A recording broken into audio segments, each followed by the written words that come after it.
வணக்கம் உறவுகளே. இன்றைக்கு திங்கட்கிழமை 9ஆம் தேதி 3ஆம் மாதம் 2026ஆம் ஆண்டு. இன்றைக்கு இப்போது இந்த வெளிநாட்டு பிரச்சனைகள் எல்லாம் ஒரு பெரிய பிரச்சனையாக போய் கொண்டிருக்குது. மத்திய கிழக்கு சண்டை, அமெரிக்கா பிரச்சனை, ஈரான் பிரச்சனை எல்லாம் ரொம்ப எங்கே என்ன நடக்குதுன்னு எல்லாரும் உற்று நோக்கி கொண்டு இருக்கிற அளவில் இருக்குன்னு சொன்னோம். இப்போ இலங்கைக்கும் பயம், இலங்கைக்கும் ஆபத்தோ. ஏன்னு சொன்னால் இலங்கை துறைமுகத்தில் உணர்ந்து துறைமுகத்தில் உணர்ந்து கப்பலை கட்டியிருக்கு. இந்த கப்பலுக்கு சில பல ரோன் எதுவும் வருமோ, அமெரிக்கான ரோன் வருமோ அல்லது இஸ்ரேலின் ரோன் வருமோ, வந்து படித்தா நிலை என்ன என்று பரபரப்பாக கதாச்சு எங்களுக்கும் ஒரு ஆபத்து வரலாம் என்று பயந்து கொண்டிருக்கிற ஒரு காலகட்டத்தில் இப்போ இருக்கிறோம். அதுக்குள்ள ஈரானுடைய புதிய தலைவராக எங்களுடைய பழைய உச்ச தலைவராக இருந்த அலி கமேனியின் மகன் முஸ்தபா கமேனியை இப்பொழுது அவர்களாம் வயது 57 அப்படி இருக்கும் நினைக்கிறேன், அப்படித்தான் சொன்ன ஞாபகம். அந்த வயதுடையவரை இப்போ நியமிச்சிருக்கிறார்கள். அவர் 2வது மகனாக கொல்லப்படுகிறார். இப்போ அதுக்குள்ள ஒரு பிரச்சனை, இவர் அப்பாவோட மோசம் என்று சொல்றாங்க ஒரு பக்கத்தால செய்திகள்.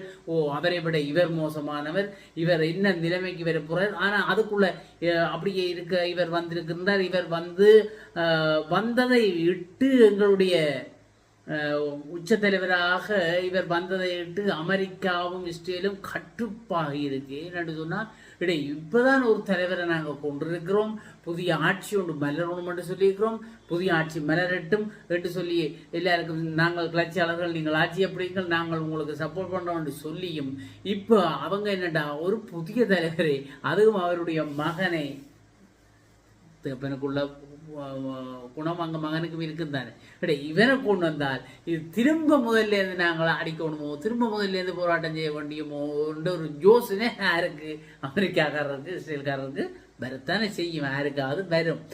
அப்படி யோசனையில் அடக்கி இனி பேருந்து ஆனாவிலேருந்து திரும்ப போகணுமோ, அவன் நான் மட்டும் வந்துட்டான் பேருந்து முதல்ல இருந்து ஆனாவாண்டு அந்த வடிவசன் மாதிரி மீண்டுமா என்ற மாதிரி தான் வரப்போது போல கிடக்குதுன்னு சிந்திச்சு கொண்டிருக்கிறார்கள். அதுக்குள்ள இவர் சொல்றார், நாங்கள் அடுத்த தலைவரை நியமித்தால் அவற்றை தலையும் போகும் என்று இஸ்ரேலுடைய அதிபரும் சொல்லியிருக்கிறார். அதுக்கெல்லாம் இவர் சொல்லியிருக்கிறார், இதெல்லாம் சரி வராது, உங்களோட மிரட்டல்களுக்கெல்லாம் நாங்கள் பயப்பட மாட்டோம், உங்களோட பேச்சுக்களை எல்லாம் எங்கேயும் வச்சு கொள்ளுங்க சொல்லி ஈரான் சொல்லியிருக்கும். இந்த சரண்டர் ஆகிற கதை, உங்களுக்கு எல்லாம் அடிபணிகிற கதை எல்லாத்தையும் மறந்துடுங்க, சும்மா எல்லாத்தையும் சுசுப்பி வேற பார்க்காதீங்க, உங்களுக்கு எல்லாம் நாங்கள் அடிபணிய மாட்டோம் என்று சொல்லியிருக்கிறார்கள். இருந்தாலும் ஈரான்ல இதுவரையும் 1300 பேர் கொல்லப்பட்டிருக்கிறது என்று சொல்லப்படுகிறது. அதான் இஸ்ரேலின் பலத்த சேதங்கள், இஸ்ரேலிலும் பலத்த சேதங்கள், இவர்களுடைய அட்டியில் இஸ்ரேலிலும் பலத்த சேதங்கள் ஏற்பட்டிருக்கு. ஆனால் வெளிவருவது குறைவாக இருக்கு. அமெரிக்கா படையினையும் அவரில் முதல் 6 பேர் இருந்து என்று சொல்லப்பட்டது, பேருந்து போய் 7வது பேரும் கொல்லப்பட்டது. 6 பேருடைய உடலங்கள் இப்போ அமெரிக்காவில் இறங்கிட்டு போய் உடலங்கள் கொண்டு போயிருக்கு. அது நேரடியாக அதை பெறுவதற்காக, மரியாதை செலுத்துவதற்காக டொனால்ட் ட்ரம்ப் நேரடியாக போயிருக்கிற அந்த ஒருவருடைய உடலும் மீண்டும் அது பேருந்து அது கொண்டு வரப்படும் என்றும் சொல்லப்பட்டிருக்கிறது. அப்போ இது அதுக்குள்ள இந்த ஆர்ப்பாட்டங்கள் அதுகள் கூட அமெரிக்கா நடந்து கொண்டிருக்கு. இந்த பொடிவரைக்கு எல்லாம் வாங்கிறது ஒரு அணியினர் இந்த புதிய போர் ஒன்றும் வேண்டாம், இந்த போரை நிறுத்தங்கள், எங்களுக்கு இந்த போர் வேண்டாம் என்று மக்கள் எல்லாரும் இப்போ ஆர்ப்பாட்டம் செய்கிற அளவுக்கு வந்திருக்கு. சிலவேளை ட்ரம்புக்கு எதிரான ஆர்ப்பாட்டங்கள் துவங்குவதிலேயே எங்களுடைய அரகல மாதிரி ஏதும் போராட்டங்கள் துவங்கி சென்றால் ஒற்றை அடியாக அடிக்கொண்டு போகிற நிலைமையும் வரலாம். இதெல்லாம் மக்களின் நிலைப்பாடுகள் ஒருவரும் அறிய முடியாது. மக்கள் என்ன நினைக்கிறார்களோ அதை உடனே செய்ய முடித்தார்கள் என்றால் ஒரு வீரங்கியும் கிட்ட நிற்கலாது, அந்த அளவுக்கு தான் இருக்கு. அதுக்குள்ள எங்களோட துபாய் விமான நிலையம் கொஞ்சம் இயங்குது. துபாய் விமான நிலையம் தான் உங்களுக்கு தெரியும், உலகத்திலேயே விமான நிலையத்திலே கட்டும் பிஸியான ஒரு எந்த நேரமும் பரபரப்பு இயங்கி கொண்டிருக்கிற ஒரு விமான நிலையம் துபாய். அது அப்படியே புஷ்ஷொன்று ஓய்ந்திருந்தது இந்த சண்டைக்குள்ள. ஏன்னா விமான பாதைகள் எல்லாம் ரத்து செய்யப்பட்டது. இப்போ கொஞ்சம் இயங்க துவங்கி இருப்பதாக சொல்லப்படுகிறது. அது இப்போ கொஞ்சம் பரவாயில்லை, இப்போ கொஞ்சம் இயங்க துவங்கி இருக்குது. அதுக்குள்ள இந்த இஸ்ரேலுடைய ஆதரவாக இவங்கள் ஹிஸ்புல்லா இருக்குதானே, ஹிஸ்புல்லா இஸ்ரேல் எதிராக அடிக்குது, இஸ்ரேல் மீது பயங்கர தாக்குதல் அடிக்கொண்டிருக்குது ஹிஸ்புல்லா. அதுக்கு அந்த ததையும் சமாளிக்க வேண்டியா இருக்குது இஸ்ரேல். அப்போ பலத்த சேதம் இதனாலும் அடைந்திருக்கிறது. இஸ்ரேலினுடைய கட்டடங்கள் தரை மட்டமாக்கப்பட்டிருக்கிறது. அந்த நிலையிலே இந்த போராட்டங்கள் நடைபெற்று கொண்டிருக்கிறது இருக்கிறது. அப்ப அடுத்தது இந்த மத தலைவர் மீது நாங்கள் மீண்டும் தாக்குதல் நடத்துவோம் என கூறியிருக்கிறார்கள். இஸ்ரேல் மிரட்டி இருக்கிறது. திரும்பவும் மத தலைவர்களை நீங்க கொன்ற வெளிக்கிட்டிகளா இருந்தால் திரும்பவும் மத தலைவர் மீது நாங்கள் தாக்குதல் நடத்துவோம் என்ற அந்த மிரட்டலுக்காக கொஞ்சம் தாமதித்தார்களார். எங்களுடைய ஈரான் கொஞ்சம் தாமதித்தது சொன்னால் இவர்கள் இப்படி சொல்லிவிட்டார்கள். இவர்களுக்கு சரியான பாதுகாப்பு வலயத்தை உருவாக்கணும், பாதுகாப்பை உண்டாக்கணும், பாதுகாப்பை கொண்டு வந்துட்டு தான் நாங்கள் நியமிக்கணும் என்று சொல்லி அவர்கள் துணிந்து முன்வைத்த காலை பின்வைக்கவில்லை. அவருடைய மகனை இப்பொழுது நியமித்திருக்கிறார்கள். அதுக்குள்ள எங்களுடைய இந்த ஐரிஸ் டெனா கப்பலை பற்றி எங்களுக்கு எல்லாம் தெரியும். இது என்னென்று சொன்னால் ஈரான்ல இருந்து கொஞ்சம் தூரம் இல்லை, இந்து சமுத்திரத்தில் இது அடி வாங்கினது. இந்து சமுத்திரம் கிட்டத்தட்ட 3200 கிலோமீட்டருக்கு இஞ்சால நீங்க ஏன்டா இங்கே ஒன்று வந்து அடிச்ச நீங்கள் அங்கே அடிச்சிக்கலாம் தாடா. இங்கே இந்தியாவுக்கு பயிற்சிக்கு வந்தது. பயிற்சிக்கு வந்த கப்பல் ஏதோ அது போகும் தானேடா. அப்போ அதே என்னப்பா இடையே வந்து எங்கள்ட நாட்டுக்கு அடிச்சு எங்களுக்கும் வில்லங்கத்தை கொடுத்து எங்கள்ட அரசாங்கத்துக்கும் இப்போ பெரிய ஒரு தலையிடியுது.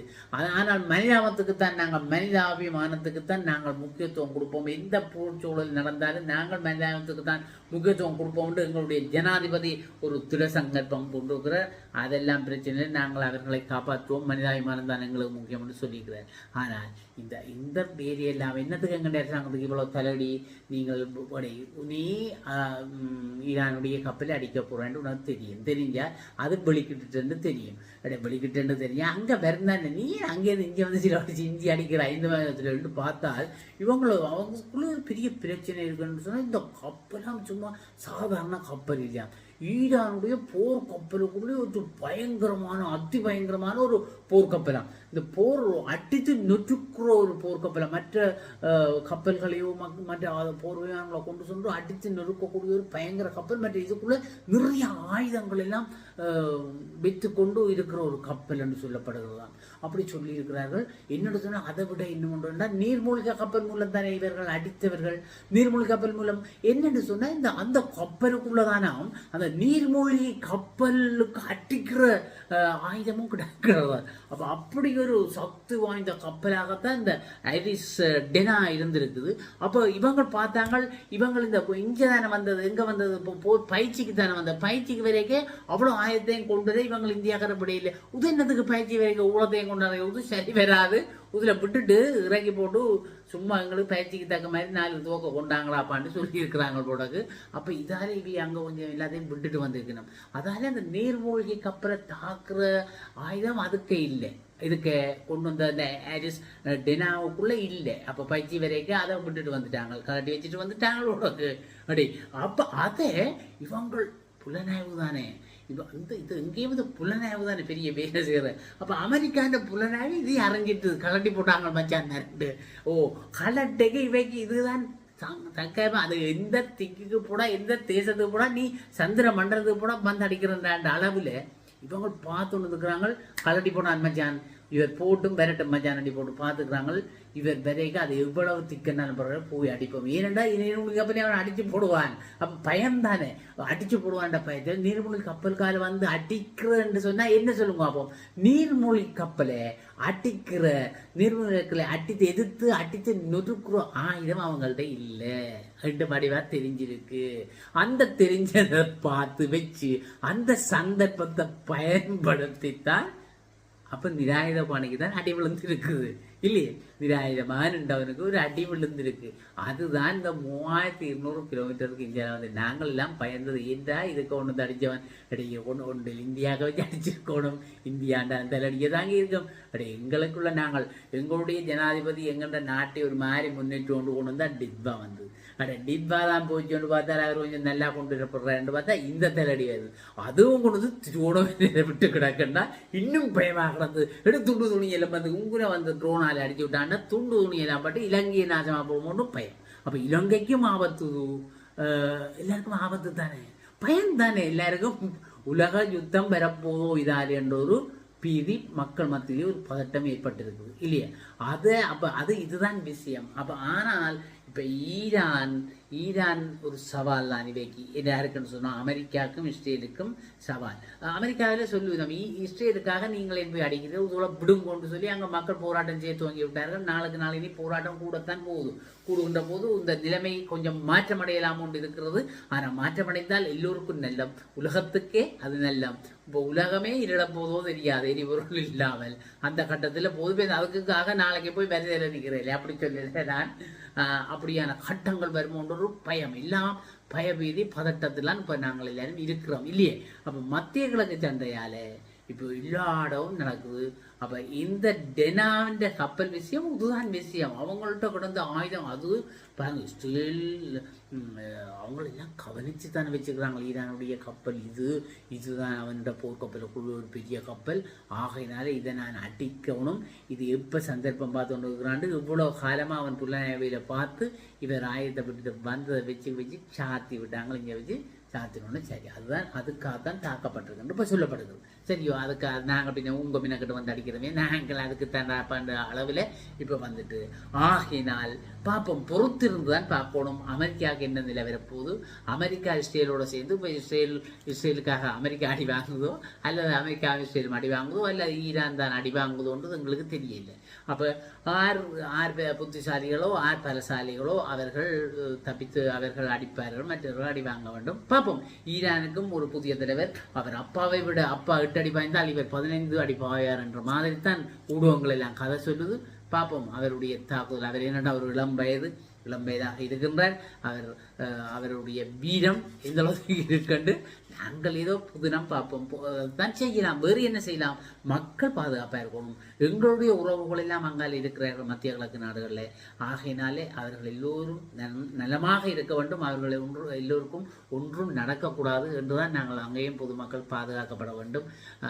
ஏன்னு சொன்னால் எங்களுக்கும் அந்த போர் வழி தெரியும். ஆகையினால் பதட்டத்திலிருந்து நீங்குவதற்கான வழி வெகு விரைவில் வர வேண்டும் என்று நாங்களும் எதிர்பார்த்திருப்போம். அதுவரை இன்னும் ஒரு செய்திகளுடன் உங்களை நான் சந்திக்கும் வரை உங்கள் அனைவரிடம் விடைபெற்றுக் கொள்வது உங்கள் அன்பின் முருகன். நன்றி, வணக்கம்.